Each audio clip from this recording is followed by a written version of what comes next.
Gráfico do Bitcoin na tela, Fofoletes. Aqui, ó. Resistência média 80 aqui. Então, nós tivemos a resistência na região de 39 mil dólares, quase 40 mil dólares. É uma região que foi junto com o S&P 500. Chegou nessa resistência. Desculpa aqui botar um monte de indicador. Não era essa a intenção. Deixa eu deixar um pouco mais limpo aqui o gráfico. Para a gente ficar mais saudável. Pronto. Então, o mercado ele fez a xícara satânica, né? Ao invés de fazer a xícara dos deuses de alta infinita, ele fez a xícara, então, para perder os fundos anteriores e pegar os longers primeiro, tá? Isso é um ótimo sinal para a formação de fundo. É bem bom que a gente primeiro saia de uma zona de acumulação e liquide para um lado, então liquide para baixo, liquide os longers. Então o mercado, na minha opinião, ele vai liquidando aos pouquinhos os longers. Não acho que vai cair rapidamente, tá? Acho que vai fazer o fundo dos deuses. E lá para frente, a gente pode defender o Bitcoin na região de Smart Money, no reteste da região de Smart Money em 33 mil dólares, ou ainda, que também ainda a região de Smart Money, em 30.800 dólares, que seria aí, na minha opinião, um fundo bem interessante que eu vou buscar uma possível barra de reversão. Por quê? Logicamente, essa análise ela vai toda para o saco se o S&P 500 se derreter de uma vez. Porque se o S&P 500 se derreter rápido, o Bitcoin vai parar lá nos 24 mil rapidamente. Eu estou levando em consideração que o S&P 500 consiga se segurar, consiga dar uma queda mais fraca, não tão repentina, e volte a subir mais tarde. E aí o BTC poderia formar um fundo duplo, justamente com o fundo dos deuses, queda de volume, bastante queda de interesse, bastante receio no mercado, pouca volatilidade, e basicamente aquele mês de água de salsicha de fevereiro que eu comentei com vocês, tá? Então ele fez um topo duplo aqui, ele fez um bull trap aqui de curto prazo, no gráfico aqui de 4 horas. Nós tivemos o reteste dessa região, servindo como resistência. Essa região aqui, ela era um suporte. Esse suporte foi perdido. Então a gente ainda segue em tendência de baixa, porque a gente fez o suporte que foi perdido, ele serviu como resistência, e o preço está querendo cair, mas a gente também está, na minha opinião, se aproximando desse suporte aqui principal, e esse suporte principal onde tem rastro institucional. E desse rastro institucional, acredito que a gente pode conseguir se segurar e voltar a temporariamente subir ou ter uma calmaria no mercado nesse ano difícil que vai ser o ano de 2022. Não acredito que nós vamos retomar alta durante esse ano.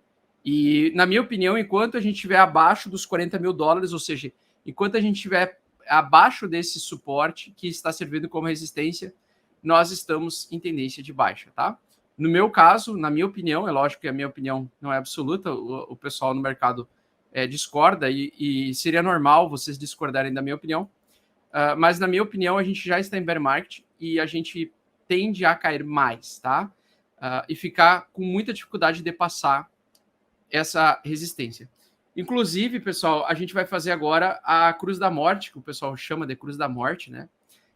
Na última vez que aconteceu a Cruz da Morte, a gente teve compras. Nessa daqui vai ser diferente, na minha opinião. Ela vai indicar um início de baixa mesmo, um ciclo de baixa mais prolongado. Mas, mesmo assim, acredito que nós vamos fazer um fundo para fazer um topo mais baixo que o topo anterior, ter dificuldade de passar os 40 mil e voltar a cair, ou 40 mil ou os 50 mil dólares, tá? Então, a minha dúvida será qual vai ser a principal resistência do ano, onde que o Bitcoin vai rejeitar toda vez que ele tocar. Então, ou vai ser 50 mil, ou vai ser 40 mil dólares, tá? Vai ser entre uma dessas resistências, na minha opinião, o ponto de dificuldade do mercado voltar a subir. E acredito que o fundo máximo do BTC, então, seria possivelmente 14 mil a 20 mil dólares. Então, essa faixa, essa região grande, e com bastante lateralidade ao longo do ano. Então, eu estou bastante bearish aí para esse ano ainda, tá? Mesmo que nós estamos se aproximando de um reteste de um fundo aqui no BTC temporário, esse fundo, na minha opinião, vai promover um possível pullback, preço voltar a subir para depois continuar caindo, tá? Então, acho que o mercado ele vai sangrar aos poucos. Não vai ser rápido aí a retomada de alta. Se a minha teoria tivesse correta, e se o bear market já tivesse sido iniciado no ano passado na saída do Smart Money, conforme a gente viu nos dados da Glassnode, pode ser que o Smart Money volte lá por meados de junho e julho, onde o mercado já tenha um semestre precificado o movimento e pode terminar, então, a tendência de baixa de forma antecipada ali em junho, de junho para julho. Mas, por enquanto, eu sigo ainda bearish e até ele voltar acima da média 8 e se manter acima da média 8 fazendo pivô de alta, eu vou continuar bearish aí para o Bitcoin ao longo desse ano, tá? Logicamente que todos esses suportes aqui que a gente fala, eles são importantes, são suportes bons para comprar para o longo prazo, para longuíssimo prazo. Mas para curto prazo, realmente, as pessoas podem comprar e sofrer um pouquinho,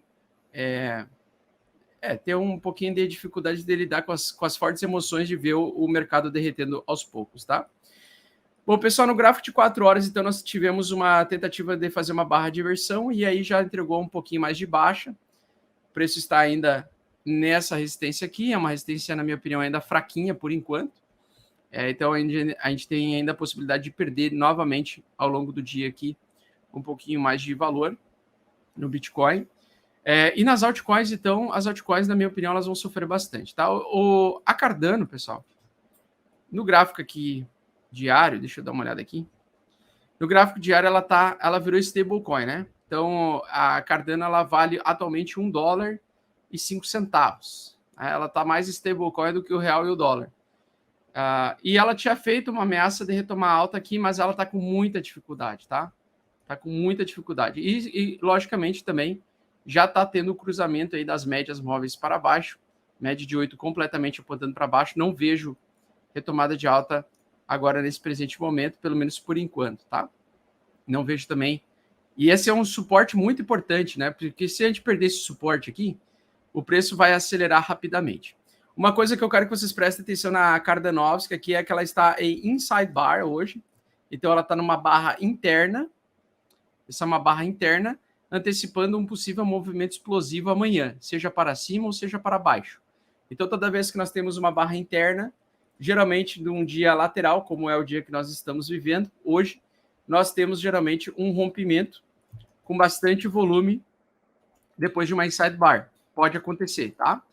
Aconteceu aí recentemente com uma pequena alta aqui que aconteceu, mas nós estamos numa sequência bem prolongada de barrinhas internas. E essa barrinha interna me chamou muita atenção, porque ela foi depois de uma rejeição do mercado tentar voltar a subir, o que me faz acreditar que amanhã ela pode ter um forte rompimento para baixo, levando o preço da Cardano até os 84 centavos amanhã de manhã. Amanhã ou amanhã de tarde, enfim, nas 24 horas de amanhã, tá? Então, acredito que a Cardano pode derreter amanhã rapidamente. Logicamente, quando é inside bar, a gente não sabe para qual direção vai. Ela está em cima de um suporte majoritário. Então, esse aqui é um suporte muito forte. Mas, na minha opinião, o mercado está conseguindo comer todas as ordens compradoras aqui e não está tendo ordem suficiente de compra ou interesse comprador suficiente para fazer o inevitável, que é ela derreter. Então, na minha opinião, ela está com uma altíssima probabilidade de derreter. Falando sempre que a gente não tem bola de cristal, não consegue prever o futuro. Infelizmente, se eu fosse previsor do futuro, o pai de nada das criptos, eu seria multibilionário. Não é a situação atual.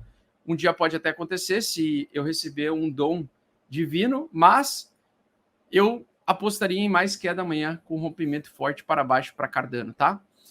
E o detalhe é por que eu acredito que vai ter um rompimento forte amanhã, porque o S&P 500 ele retestou a média 8, então ele fez o pullback, ele completou o pullback, perguntaram até se eu tinha bola de cristal para dizer que isso ali é um pullback. Sim, na minha opinião, isso aqui é um pullback, não é bola de cristal, é apenas bastante experiência. O mercado perdeu o suporte serviu como resistência e agora ele completou a resistência.